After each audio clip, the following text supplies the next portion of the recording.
ಪುಂಡೆ ರಹಸ್ಯ ಅಗೆಯುತ್ತಿರುವ ಎಸ್ಐಟಿ ತಂಡ. ಧರ್ಮಸ್ಥಳ ಪ್ರಕರಣದಲ್ಲಿ ನಿವೃತ್ತ ಪೊಲೀಸ್ ಅಧಿಕಾರಿಯ ಹೆಸರು ತಳುಕು. ವಿಚಾರಣೆ ಸಂದರ್ಭ ನಿವೃತ್ತ ಪೊಲೀಸ್ ಅಧಿಕಾರಿಯ ಬಗ್ಗೆ ಅನಾಮಿಕ ದೂರುದಾರ ಮಾಹಿತಿ ನೀಡಿದ್ದಾನೆ. ದೂರುದಾರ ಉಲ್ಲೇಖಿಸಿರುವ ಹಲವರನ್ನ ನೋಟಿಸ್ ನೀಡಿ ವಿಚಾರಣೆಗೆ ಕರೆಸುವ ಸಾಧ್ಯತೆ. ಮಾಜಿ ಸಂಸದ ಪ್ರಜ್ವಲ್ ರೇವಣ್ಣ ವಿರುದ್ಧದ ಪ್ರಕರಣಕ್ಕೆ ಸಂಬಂಧಿಸಿದಂತೆ ಇಂದು ಬೆಂಗಳೂರಿನ ಜನಪ್ರತಿನಿಧಿಗಳ ಕೋರ್ಟ್ ತೀರ್ಪು ಪ್ರಕಟಿಸಲಿದೆ. ಒಟ್ಟು 4 ಕೇಸ್ಗಳು ದಾಖಲಾಗಿದ್ದು, ಈ 4 ಕೇಸ್ಗಳ ಪೈಕಿ ಈಗ ಮೊದಲ ಕೇಸ್ನ ತೀರ್ಪು ಇವತ್ತು ಪ್ರಕಟವಾಗಲಿದೆ. ಪ್ರಜ್ವಲ್ ರೇವಣ್ಣ ಭವಿಷ್ಯ ತೀರ್ಮಾನ. ಅಪರಾಧಿ ಎಂದು ತೀರ್ಪು ಬಂದ್ರೆ ರಾಜಕೀಯ ಭವಿಷ್ಯ ಖತಂ.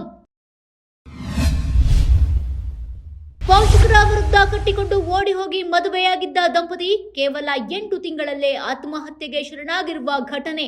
19 ವರ್ಷದ ಶುಭಂ ಕುಮಾರ್ ಮತ್ತು 18 ವರ್ಷದ ಪತ್ನಿ ಮುನಿಕುಮಾರಿ ತಮ್ಮ ಮನೆಯಲ್ಲೇ ಶವವಾಗಿ ಪತ್ತೆ.